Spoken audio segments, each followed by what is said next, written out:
Hello, good evening, everybody, and welcome. Thanks for sticking around. As Kevin's just said, I'm Colin Grimes. I'm 24 years in the Air Force and jumped ship to a primary school teacher.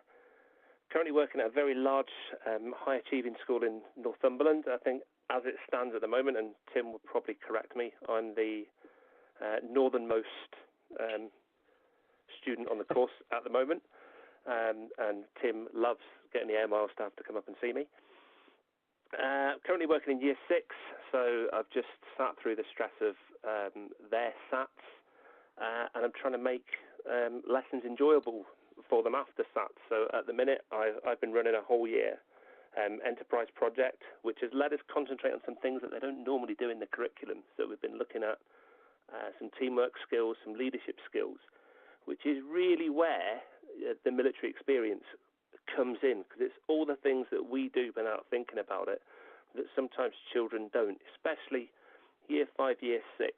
Schools are so concentrated on those SATs for those children and relieving the pressure that we don't often have a lot of time to look at teamwork and that kind of thing. So it's been interesting to see, and it's been very interesting to watch and be a part of. Work-wise, I'm not going to kid you, it's hard work. If you're not prepared to put in the hard work, then this probably isn't for you as a career. However, the rewards are immense. Watching children, I call it the light bulb moment, when you look at a class full of 9 and 10-year-olds, and you see the eyes light up as the light bulbs go on. You leave work with a fantastic high. Other than that, as Kevin's already said, any questions, pop them in, or feel free to go onto Twitter or Facebook. I think I've put my details in the chat, or if you want to get them, then just private message me. Thank you. That's great. Thank you, Colin. Now, I do have some questions, and I'm going to ask the same questions which Lewis sent through to you and to Jenny, because you'll have different answers perhaps, being primary and secondary. So the first question is, how much teaching do you actually do within the week? For me, the last week before half term, I taught everything apart from my half-day PPA time, and that's just because I'm running the project at the moment. At the moment, I should be on 75% of 4 days, so I should be teaching 3 whole days, with another half a day in my school. Just the way my school is organised is what they call your PPA time, so your planning, preparation and assessment time, and the other half day I could be either out on a trip or I could be observing outstanding practice in another year group. Lovely. And how much coursework and assessments do you do within the week? So I imagine that's a question about the university style work rather than in the classroom. For me, that's the trouble trying to fit in. I've got 2 young children. My wife's also a teacher, so I'll be probably anywhere during term time between 2 and 3 hours a night trying to keep up. Obviously, if there's assignments due, then I try and work on them a little bit at a time, and then try and put it all together. Probably 2 weeks before they're due in, so that I'm not banging against deadlines. But that's the military people. That's kind of what we're used to, and probably for a lot of people, and I know a lot of people in my cohort do work to the deadlines because that's the way they like to work. Mm. Absolutely. And Mark asks, do you feel there's a lot of pressure to meet targets?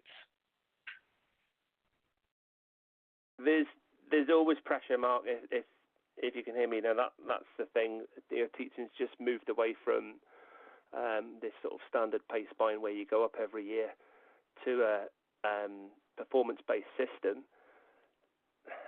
It's not a bad thing, and it does mean that you can't coast along. It's a job. If you're not committed to the job, I don't think you can do it properly, and you'll find yourself getting be behind with your work, and the only way to catch up is to spend long hours. If you're keeping on top of it as you go along, then those targets. If the targets in school, then they should be agreed through your mentor and your management team. If it's targets for those children to make, because ultimately the children have to still make progress, whether it's you standing at the front of the class or the normal class teacher.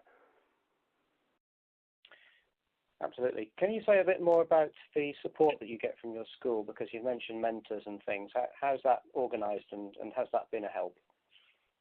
I believe that's changing slightly for cohort 3 in the support mechanisms in schools. But at the moment, I have my classroom mentor is the assistant head in the school, and that's just because I'm working with her at the moment. Now, I've moved around year groups in my school, and I've also uniquely, not quite uniquely, that's not quite true, but I've worked in 2 different schools as well. So I did an alternate placement in a different school with a different mentor.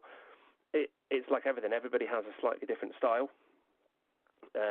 You have to work with what you've got. I think that's something else that the service leavers bring to it, is we're kind of used to that. We're kind of used to having people in charge that we don't necessarily like or get on with, but we can understand their position in the organisation and why they're asking us to do the things that they're asking us.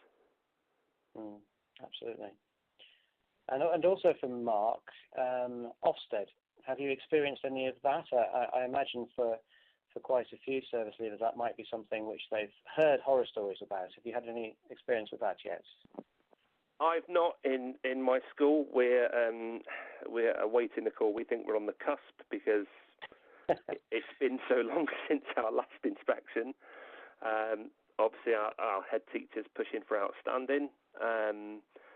However, it's my belief as a trainee, you would not be exposed to Ofsted because we come under a slightly different scheme. If the University of Brighton was being Ofsteded on their delivery of teacher training, then they may send somebody to see how somebody's performing in a classroom. But for a trainee teacher, I don't believe Ofsted would observe them. I think it'd be a sort of poor decision by a school management to let them be observed. Do you want to come in on that, Tim, just briefly? Yeah, no, I mean, Colin's absolutely right. So a trainee would not normally be part of a school's inspection. They may actually observe you, but it wouldn't necessarily feed into the judgment that we're making about the school. And we've had various experiences with trainees who've had Ofsted visit their school, where they've either been teaching, or where they've steered clear of them. But certainly the judgment about the school wouldn't in any way be influenced by a trainee observation. Excellent. Thank you very much for that. So, Colin, a couple more questions, and then we'll move on to Jenny. It's been great so far. Thank you. Do you find living on the wage that you receive difficult? I'm lucky. I'd done my time, so I have my pension to fall back on as well. I know, I know some people possibly are struggling because they weren't pensionable when they left. However, I look at it as kind of a deferred gratification. I'm going to leave university, hopefully with a good degree that I will have no tuition fees for, and I will have been paid to do. So if I can cope with that pain for 2 years, knowing that my first teaching job would be, as it stands at the moment, it's a £10,000 pay rise from that unqualified teacher pay. Great. That's really helpful, thank you. So just before we leave you for the moment, Colin, a basic question. Would you recommend teaching to service leavers as of today? I absolutely love it. And I think it's one of those things that to me it's almost a calling. I don't think you can go into it half-heartedly. But if you if you feel you can do it, my advice would be, get into a school and have a look. But if you could give half a day in a school just to go and hear some children read, most head teachers would bite your arms off to do that. And that lets you get in and it lets you get working with children and see if it is for you. Brilliant. Okay, thank you very much indeed, Colin. You've been given us a real insight into that, and you've also been kind enough to put your own contact information. And do look Colin up on Twitter. He's always there, and he's very keen to get involved and answer your questions. So thank you, Colin.